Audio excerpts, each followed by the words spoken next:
యేసునందు ప్రియాది ప్రేమైన దేవుని బిడ్డలారా, కృతజ్ఞత కలిగి ఉండడం, కృతజ్ఞత భావముతో ఉండడం, కృతజ్ఞత తెలియపరచడం, కృతజ్ఞత మనసుతోను హృదయముతోను అందరితో వర్తించడం, మెలగడం అందరికీ ఇష్టమే, అందరూ కోరుకునేదే. దేవుడు కూడా మన నుంచి కోరుకునేది మనం దేవునికి కృతజ్ఞత కలిగి ఉండాలని.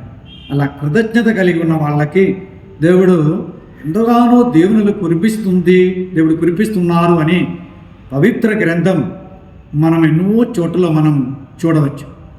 దేవుడు తన భక్తుల ద్వారా ముఖ్యంగా కీర్తన గ్రంథం 100వ కీర్తనలో 4వ వచనంలోను, అలాగనే అర్చిష్ట పౌలు తెస్సలోనికే ప్రజలకు రాసినటువంటి మొదటి లేఖ 5వ అధ్యాయం 18వ వచనంలోను, ఇలా చాలా చోట్లలో మీరు సర్వదా దేవుని యందు కృతజ్ఞత కలిగి ఉండండి, ఇదే దేవుడు మీ నుంచి కోరినది అని తెస్సలోనికే ప్రజలకు, 100వ కీర్తన 4వ వచనంలో దేవుని మందిరంలో కృతజ్ఞతతో మెలగండి, ఇలా కృతజ్ఞతతో దేవుని యందు పాదములు మూపు వారికి దేవుడు దీవెనలు కుమ్మరించి వారికి అండదండగా చేదోడు వాదోడుగా వారిని చేపట్టి నడిపిస్తారు అనేటువంటి నమ్మకం ప్రజల్లో ఎప్పటి నుంచో ఉంది.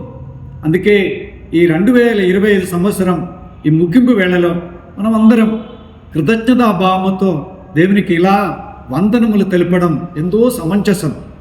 ఓ give thanks to the Lord, he is good. O give thanks to the Lord, he is good. O give thanks to the Lord, he is good. yes eternal is his love. అవునండి దేవుని బిడ్డలారా, ఈ సంవత్సరం ఈ ముగింపు వేళలో ఈ చివరి దశలో మనం దేవునికి కృతజ్ఞత కలిగి ఉండాలని, కృతజ్ఞతా భావముతో దేవునికి వందనములు ఆయన మనం అందరూ ఆశ్చర్యపోయే విధముగా, మనం అప్రపరిచే విధముగా, అమోఘమైన విధముగా మన అరి చేతులలో సమస్యల నుంచి, ఇబ్బందుల నుంచి, బాధల నుంచి, కష్టాల నుంచి, దుఃఖం నుంచి, అనేక సమస్యల నుంచి ఆయన చేపట్టి నడిపించారని ఒకసారి మనం వెనుకకి తిరిగి చూసినట్లయితే ఈ సంవత్సరంలో ఎన్నో సందర్భాలు మన జ్ఞప్తికి వస్తూ ఉంటాయి. అలాగనే రేపు ఎల్లుండి 2 రోజుల్లో మనం అడుగుపెట్టబోతున్నటువంటి నూతన సంవత్సరం 2026 కూడా దేవుడికి మనం కృతజ్ఞత కలిగి వందనములు తెలిపినప్పుడు రానున్నటువంటి 26వ సంవత్సరం 2026 సంవత్సరం కూడా అనేకమైనటువంటి అద్భుతమైనటువంటి ఆశ్చర్యకరమైనటువంటి విధమున దేవుడు మనల్ని చేపట్టి నడిపిస్తారు అని నమ్మకముతో మనం దేవునికి కృతజ్ఞత కలిగి ఉందాం.